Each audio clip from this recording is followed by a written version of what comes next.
This short video will provide machine operators with a brief overview of emissions regulations, aftertreatment, the operator interface, as well as 3 simulations that demonstrate the regeneration sequence.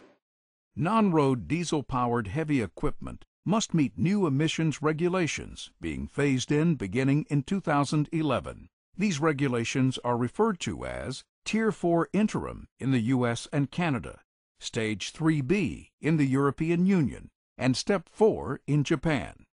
Caterpillar developed a soot technology to meet current and future emissions regulations. A soot improves combustion efficiency and reduces emissions. Aftertreatment, first used with on-highway trucks, was added specifically to help meet these emissions regulations for non-road machines. One of the key emissions being removed using aftertreatment is particulate matter. The 2 primary particulates are soot and ash. Soot is made up of unburned diesel fuel and engine oil.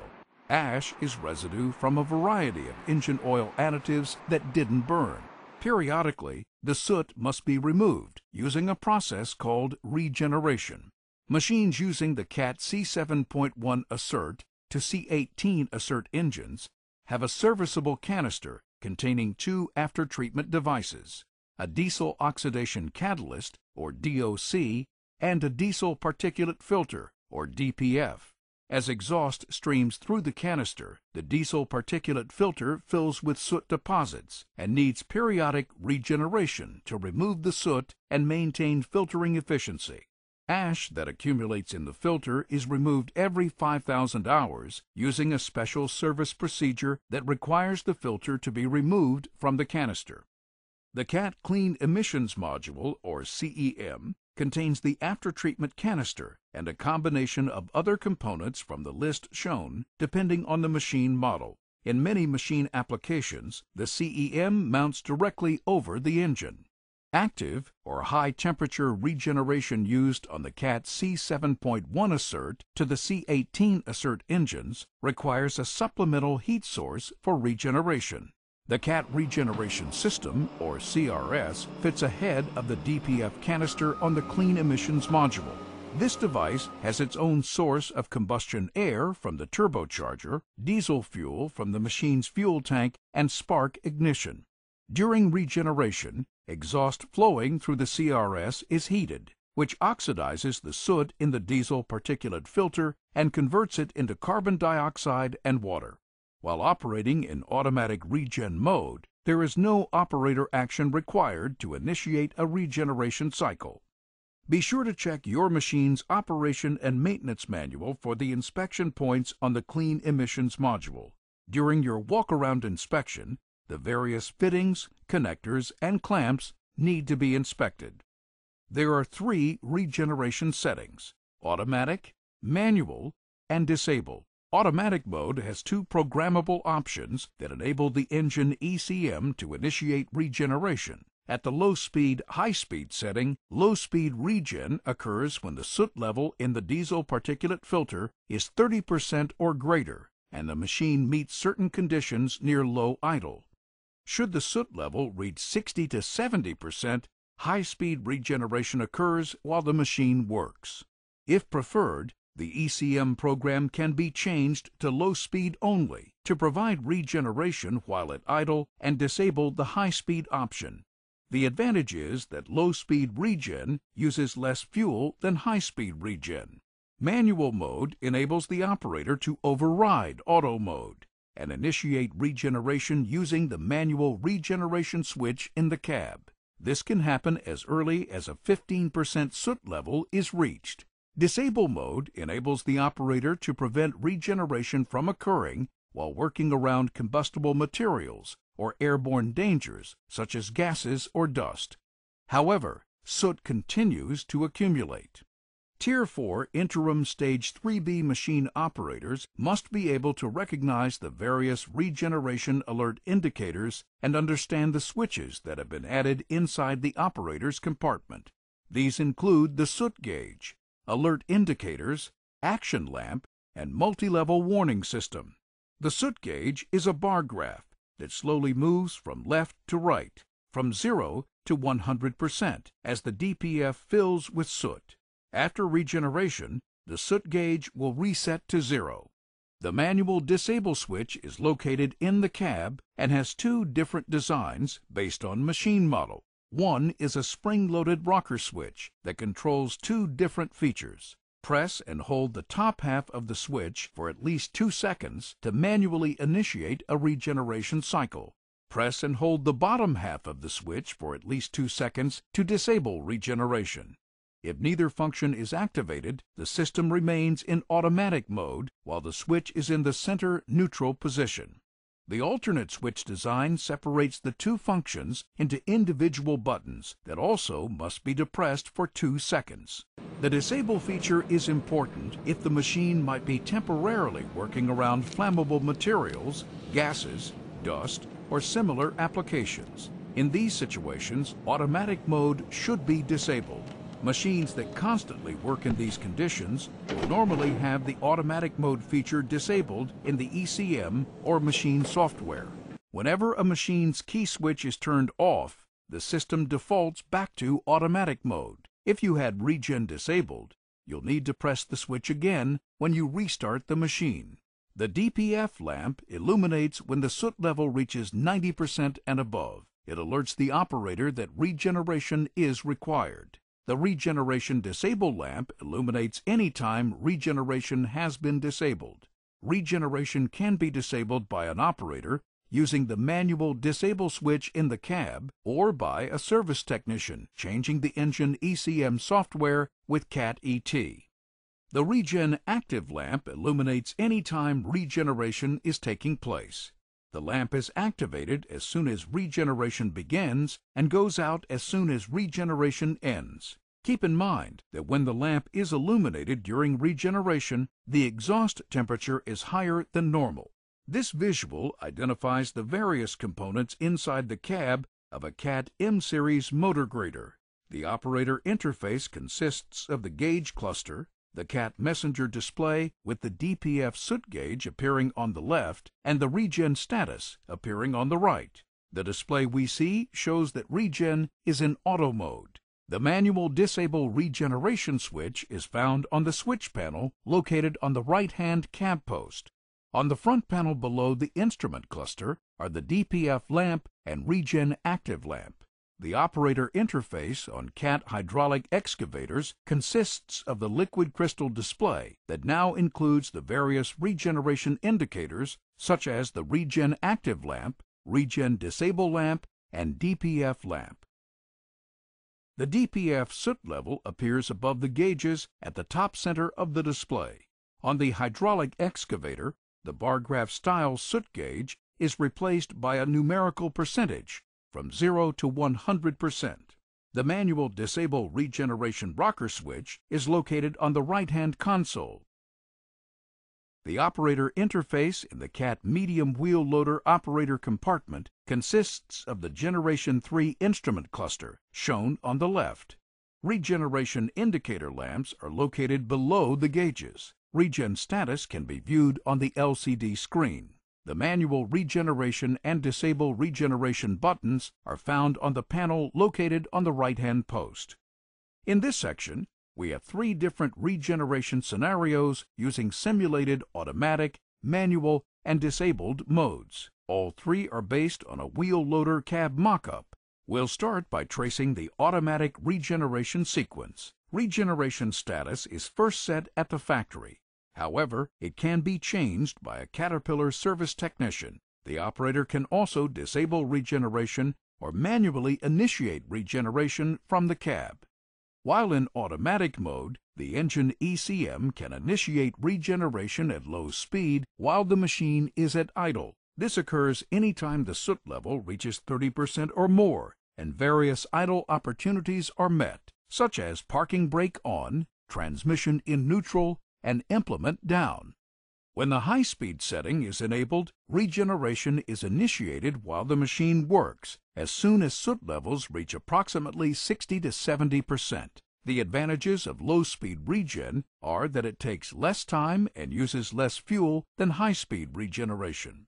The maximum number of minutes required by the system for low-speed regeneration is 20 to 25 minutes to clean a full diesel particulate filter. High-speed regeneration times will vary. In light work applications, however, some machines may not need regeneration for several shifts. This simulation demonstrates how automatic regeneration takes place. In this first screen, we see that the parking brake is engaged and the message display indicates that the regen status is programmed to automatic. Next, the parking brake is released and the RPMs increase. On the display inset, we see that the machine is now operating in third gear forward while traveling at 5 kilometers per hour. The soot gauge and the soot load on the chart track in unison as the soot captured in the DPF rises from 0% to 15%. When the regeneration status is set to automatic, the engine ECM can command a low-speed regeneration when the DPF soot level reaches 30% or greater, when it determines that the machine is in a non-work condition. If suitable machine conditions are not met, regeneration will not occur, and the soot level will continue to rise. When the soot level reaches approximately 60 to 70%, if high speed is enabled, the engine ECM will initiate regen while the machine works. The machine continues to work, and the soot level rises to approximately 65%. The operator idles the machine, and we see the parking brake engaged. The machine is in neutral, and there is 0 ground speed. The ECM, sensing a non-work condition, commands regeneration. Below the display, we see the Regen active lamp illuminate. With the machine stopped and in neutral, regeneration continues. The Regen active lamp remains on. The soot gauge and the chart both reset from a 65% soot load to 0% after a complete regeneration. When the regeneration cycle is completed, the Regen active lamp turns off. Keep in mind that regeneration raises the temperature of the clean emissions module near the engine. If you break for lunch and the ECM initiates regeneration, be careful when you return to work and do your walk-around inspection. When checking fluid levels, there are components in the engine compartment that may still be hot. Also, when regenerating while on break, someone must always stay within 25 feet of a running machine to meet U.S. OSHA worksite regulations. This simulation demonstrates how manual regeneration occurs. If the machine is set to manual regen, the soot continues to accumulate in the DPF.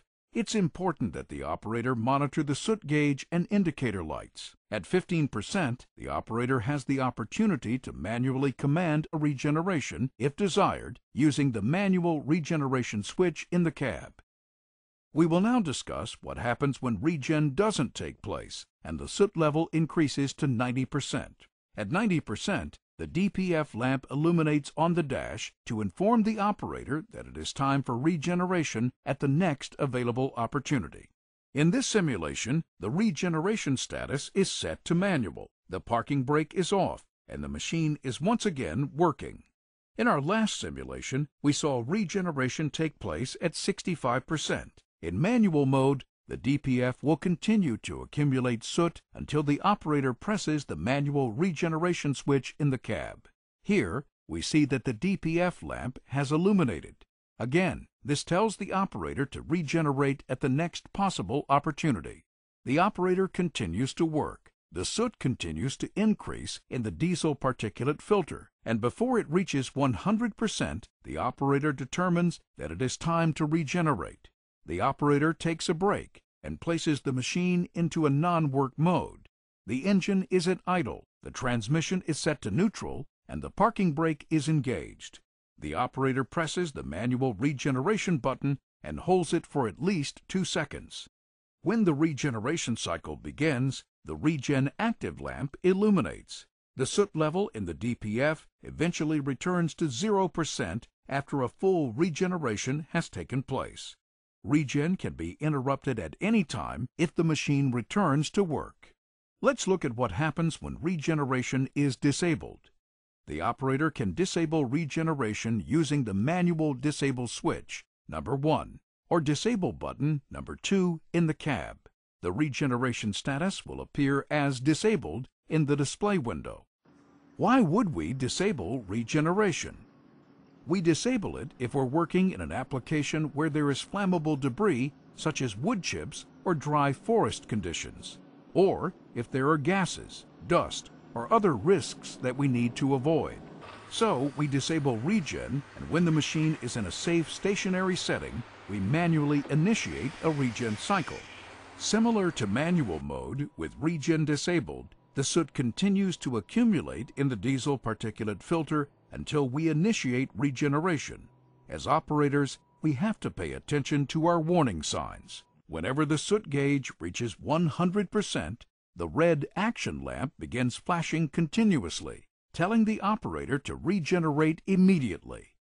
There are several possible explanations for a DPF having a soot load of 100% or more. The most common reasons are that the operator didn't create a sufficient non-work window to allow low-speed regeneration to occur automatically, was working the machine too hard to permit high-speed regen to occur, or didn't initiate regeneration while in manual mode. Another possibility is that regeneration has been disabled by a service technician or operator. Our last simulation demonstrates what can happen when regen is disabled. When regeneration has been disabled by either a CAT service technician or by the operator using the disable switch in the cab, soot continues to accumulate in the DPF. Once again, we are in third speed forward, traveling at 5 kilometers per hour. Here, the DPF lamp has illuminated just like it did in our manual example. In disable mode, the various warning indicators continue to be prompted as they would if the regeneration status was set to automatic or manual. Look at our soot gauge. When the bar is completely filled to the far right, it's at 100% soot level. At 100%, the action lamp begins to flash continuously. The engine also begins a mild derate. The useful range of the DPF is from 0% to 100%. However, with the soot gauge at its maximum level, the soot level does go higher, and the warnings become more aggressive. When the soot level in the diesel particulate filter reaches 116%, the audible alarm sounds in the cab. The DPF lamp remains on, and the action lamp continues to flash. The engine derate progressively increases as the percentage of soot increases in the DPF. If you continue to operate the machine for another 5 minutes after reaching the 116% soot level, the engine ECM forces the engine to idle down. The warning lamps and audible alarm continue. The operator can turn the key off and restart the engine to clear the idle down limitation. At this advanced stage of soot accumulation in the diesel particulate filter, the operator should regenerate the DPF immediately. Should the operator continue to ignore the warnings and permit the soot level to reach 116% plus 10 minutes, a severe engine derate begins. The audible alarm and warning lamps continue. And most important, when this 116% soot level and 10 additional minutes of operation have been reached, the machine goes into a lockout mode. The operator is no longer able to initiate a manual regeneration or allow the engine ECM to initiate an automatic regeneration. Once the machine reaches lockout mode at 10 minutes of operation, after reaching 116% soot level, a service technician must be called to perform regeneration using the CAT Electronic Technician Service Tool. We're talking loss of production plus a service call, which is added cost and time. An operator should never let a machine get to this condition. But, as you will see shortly, it really can get worse. Total soot saturation of the diesel particulate filter occurs at 140%. At this stage, the diesel particulate filter can no longer be regenerated and must be replaced.